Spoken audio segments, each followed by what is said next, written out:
Parents, they're supposed to be our rock, right? Our safe harbor in a storm. But what happens when their words are the storm? In this explainer, we're not just going to list off a bunch of hurtful phrases. No, we're going to dig into why they stick with us, why they hurt so much, and most importantly, how we can start to heal from the echoes they leave behind. You know, this really gets to the heart of it, doesn't it? It's this painful contradiction. The very people who are meant to build you up can sometimes, without even realizing it, plant these little seeds of self-doubt. And these aren't just words. They literally become the blueprints for our own inner voice. And what's wild is just how many people have gone through this, a lot of times thinking they were totally alone. And if you're thinking, is this just me? Listen to this. Tens of thousands. According to Prevent Child Abuse America, that's how many kids are growing up in emotionally harmful environments every single year. And here's the real trap. When it's all you know, it just feels normal. These words aren't just something you hear, you absorb them. They become the building blocks of who you think you are. Okay, so first up, let's talk about the ones that go right for the jugular. I call these attacks on your identity. We're not talking about spilling juice or getting a bad grade. No, these are the words that aim a lot deeper, right at the core of who a child is. Think about this one. You look terrible. Oof. It sounds so casual, so simple, but coming from a parent, it's like a gut punch. It's not really about the shirt you're wearing. It's an attack on your appearance, your taste, and it plants this really toxic little seed that says, my worth is all about how I look. And this is where you see two totally different paths open up. Down one road, you've got a lifelong battle with your reflection in the mirror, always feeling like you're just not quite good enough. But the other path? That's where a child learns their value isn't something they put on in the morning. It's something they just are. It's about nurturing who they are on the inside, not just fixing the outside. You're a freak. Wow. I mean, that's not just an insult. It's a label. It's like they're stamping a brand right on your forehead. It's designed to make you feel like an outsider in your own home. And the message that sends is just devastating. You don't belong.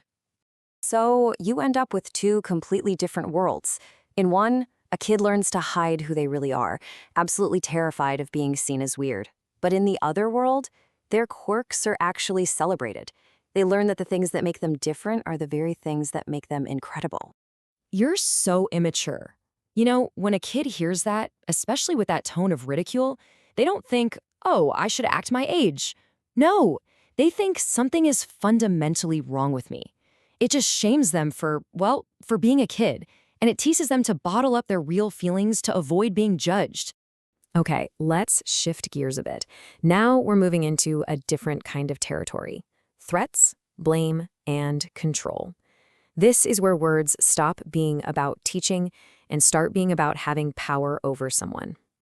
I'm going to send you to boarding school.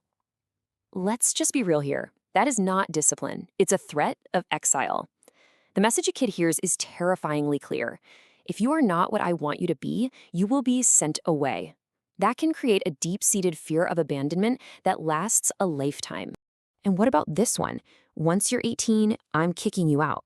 This isn't preparing a kid for the real world. It's basically putting a timer on their sense of belonging. It makes them feel like a burden, like a problem with an expiration date, and it fills that transition into adulthood with so much dread instead of excitement. This is your fault.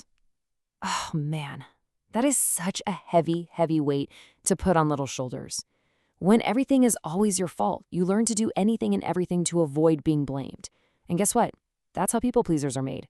Adults who are constantly saying, I'm sorry, and taking the blame just to keep the peace. And here's the crucial difference, right? One approach just crushes a child under this mountain of blame. But the other one? It teaches them how to fix a mistake, how to solve a problem, together. One creates an adult who's terrified of failing, and the other creates a resilient person who knows how to get back up. This isn't a conversation. It's a command, and it's backed by a threat you can feel even if it's not spoken. It teaches a kid that you obey out of fear, not out of respect or understanding. And it basically just puts a lid on their growing sense of who they are. So let's just call all of this what it is, okay? This isn't guidance, it's not parenting, it's manipulation.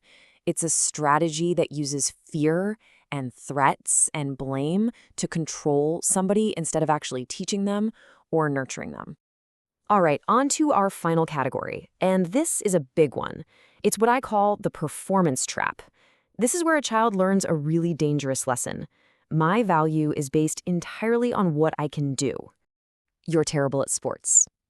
Or it could be music or art. It really doesn't matter what the activity is. What this does is it steals the joy of just trying something new. It turns what could be a passion into a source of stress and anxiety. It teaches a kid that if you can't be perfect right away, you might as well not even try. And you can really see the massive difference in focus here. On one side, you have a kid who's literally paralyzed by the fear of not being good enough.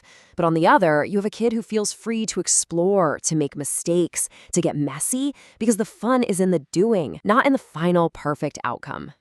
Hearing this from a parent, man, it can feel like your own deepest, darkest fear about yourself is being confirmed out loud.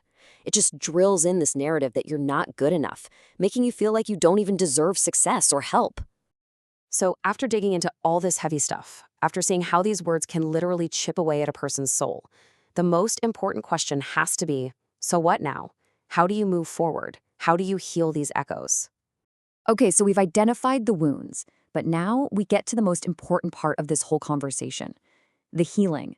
Because just recognizing the problem, that's only step one.